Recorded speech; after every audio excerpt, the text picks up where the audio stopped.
Dmitry Bivol claims the undisputed crown with a majority decision victory over Artur Beterbiev, and we got to talk about that right now. This is Serious Grind Boxing, where we're dedicated to the grind and dedicated to you. That's why we do what we do. Feel free to like, comment, and subscribe. Let me get to the business right now. I saw a great day of boxing.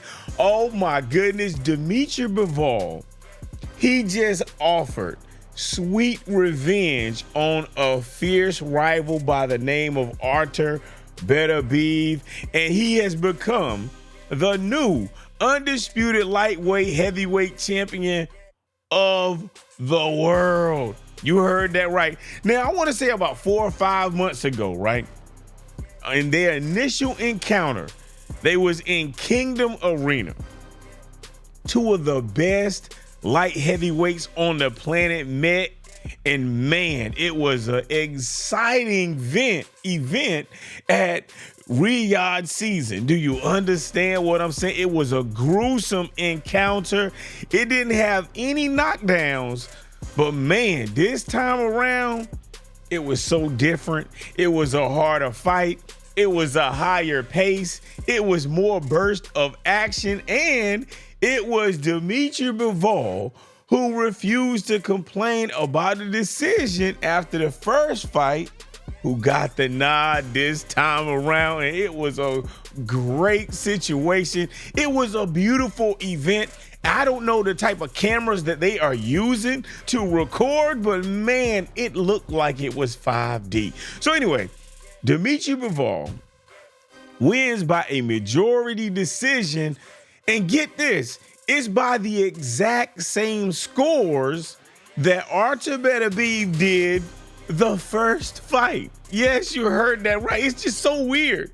You know what I'm telling you? So one of the judges, I want to say his name is Robert Lane.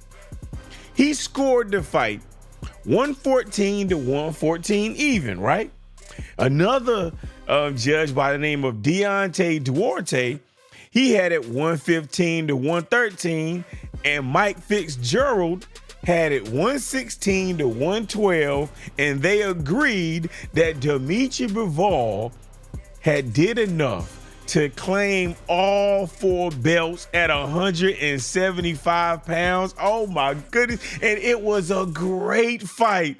The first one was great. This one was great. Oh my gosh, it was just so great. It was so much better. Even Bivol was so happy. You should have seen him. He was saying how, he was pushing himself. He was more confident. He said he felt lighter. It was just a great day. You understand? It was just really a great day. You should have seen it. I promise you, you would have been proud. You'd have been like, man, what in the world is going on here? When I tell you these fighters were so supercharged with just back and forth action, if they had said that Dmitry Bivol won, I would have been happy. If Artur Beterbiev had won, I would have been happy, because I am telling you, boxing won on this event. Everything just went so good. It was just so awesome, man. I'm telling you, man. And it seemed as if, even though they had fought all of those rounds, that the last time when they started fighting, it's like they picked up where they left off. You got what I'm saying? I'm telling you. But Artur Beterbiev, he was looking, he put his foot on the gas in the beginning. And I was like, oh my God, this is going to be very, very interesting. And look, when I tell you Dmitry Bivol was just boxing, he was moving around, he was getting evasive. Look, he was popping a jab and tagging Artur Beterbiev, man. It was like, ooh, ouch, ouch. I'm telling you, it was so awesome. You should have seen it. Oh my goodness, man. Oh man, it was just really, really, really a great rematch. A lot of sharp right hands. I just remember in the second round, Beterbiev, when I tell you, it looked like he was stronger.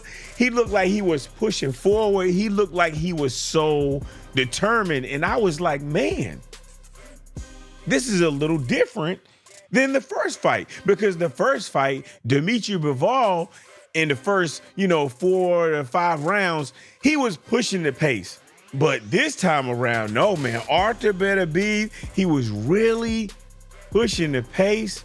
And man, it really caught fire in the third round because Beterbiev was applying that pressure. And Dmitry Bivol, when I tell you, he just had some great counters. He was hitting Artur Beterbiev with 3s and 4 shots, like 3-4 punch shot combinations. Oh man, it was just great. It was really a great moment for boxing. It was a great moment. They was just trading so many blows. It was just a cat and mouse game at times. And when I tell you, so then we pushed on to the 4th round. Artur Beterbiev, he started the 4th round, and I'm going to say, a pretty aggressive fashion. And it seemed for the first time that Dmitry Bivol was struggling with the pace. Because in that first fight, Dmitry Bivol, he was fast-paced. Round 1, 2, 3, 4. I was like, so then when I saw this time in the 4th round, Dmitry Bivol, from my eyes, he looked as if he was struggling with the pace. And I was like, oh, man, he might be in trouble because Beterbiev, he was hitting Dmitry Bivol in the head. I'm telling you, look, head, body. It was like high, low. I was like, oh my God. The 4th round was just, it was just disgusting. Woo, it was beautiful. I'm telling you, man, it was boxing. This was war. I'm telling you, it was a far harder fight, earlier than it had been in the first one.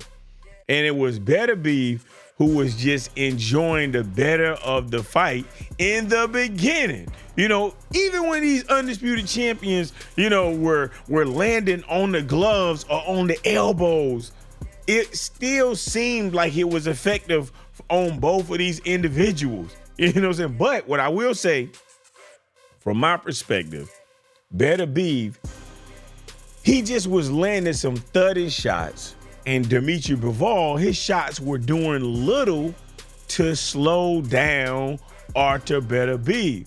He was walking straight through through right hands from Bivol. And I was like, oh my goodness. And this was in the 5th round. You know what I'm saying? So man,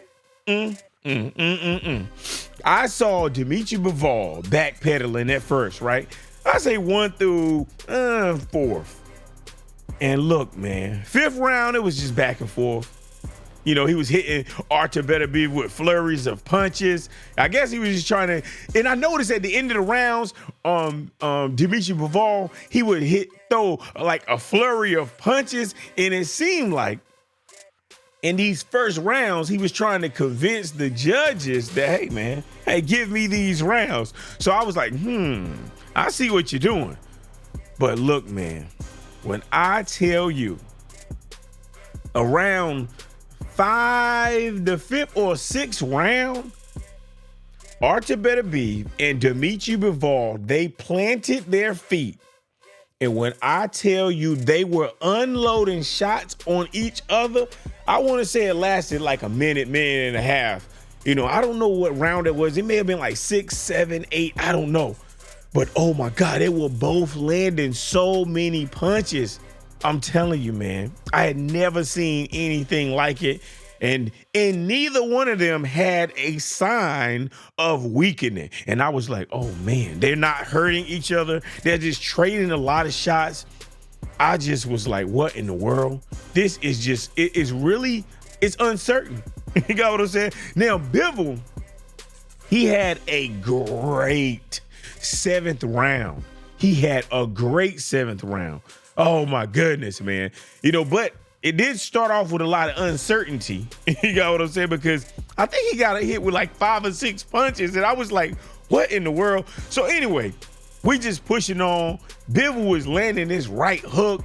I just was really amazed. You got what I'm saying? With the back and forth. It seemed to me that by the time they got to the 9th, I didn't know who was winning. I just did not know who was winning. At first, it was like, oh, it's back and forth. Okay. Oh, you got this round. You got this round. I thought it was like a draw. And when they got to about round 7, I was like, 7 to 8, this is just like even. It's just so even. I do not know. You know what I'm saying? Even the 9th round was a good round. You know what I'm saying? And Beterbiev, he was just feeling the pace. He was exerting so much energy early in that fight. But you could tell from the punches that he was throwing that he was still incredibly dangerous. I remember seeing him, I want to say in the 10th round, land a hard right hand on Dmitry Bivol, right? And then, now mind you, we're in the 10th round. Dmitry Bivol, he responded with a lot of punches. I'm talking about rapid succession punches before that bell ended. And I was like, oh my God, this is crazy. What in the world? It was round 1 through 12, right?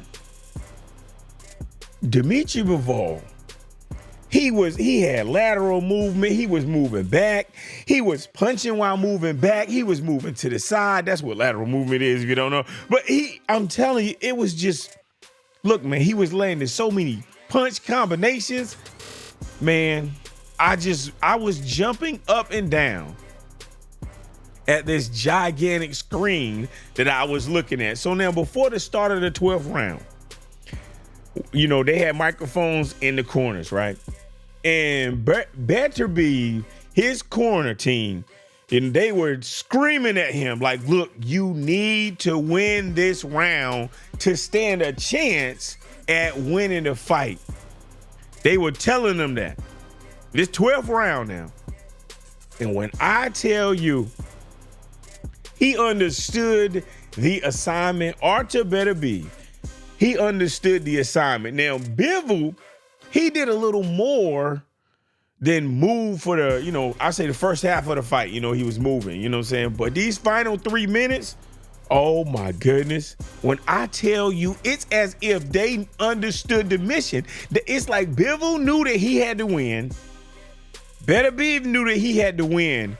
And they were trading punches in the 12th round. And when I tell you, it was like no other fight that you ever saw, unless you were looking at that first one. You were just like, oh, ooh, ah, oh my God, what? That's how you was. You was just reacting to it. And they both finished the fight on their feet. When that bell said ding, ding, they gave a quick hug. But there was no celebration at the end of the fight. You know what I'm saying? Because neither side knew what, you know, the judges were going to do. You got what I'm saying? They just did not know. They just did not know. So then, you know, it took a little small while. Everybody was just looking like they was on eggshells. And then when they announced, and the new undisputed champion of the world, I went crazy. Everybody at the fight party that I was at, we went crazy. People were throwing drinks up and down. I'm like, hey, man, don't damage my floor over there. But I'm telling you, it was an awesome situation. You had to see this. Oh, it was so wonderful, man. I'm telling you. Now, Dmitry Bivol, he says that he is ready for any challenger in the future. You know, he just want to get some rest. And, you know, he has some injuries. You know what I'm saying? I'm like, oh, man, because the first fight that he had with Artur Beterbiev, hey, man, this was a grueling. These guys, this was the perfect fight. Styles make fights, and Artur Beterbiev and Dmitry Bivol have the perfect style for each other. It was so close. It was so competitive. I am so happy that I got a chance to see these two great warriors do what they did. Oh, man, I'm telling you. But, hey, what do you think is next for Artur Beterbiev? They asked him at the post-fight press conference, or right after the fight, they had interviewed him. They said, what's next? You know, he want a rematch. So what do you think? Leave it in the comment section. Do you think we're going to get round three, a World War III. That's what I'm thinking is coming. What do you think? What do you think is next for Dmitry Bivol and Artur Beterbiev? Look, man, this is Serious Grind Boxing. If you like this type of content, then feel free to like, comment, and subscribe, and tell a friend, or at least 3 friends, about Serious Grind Boxing. I'm getting ready to get out of here. Gotta be on the grind. Talk to you later.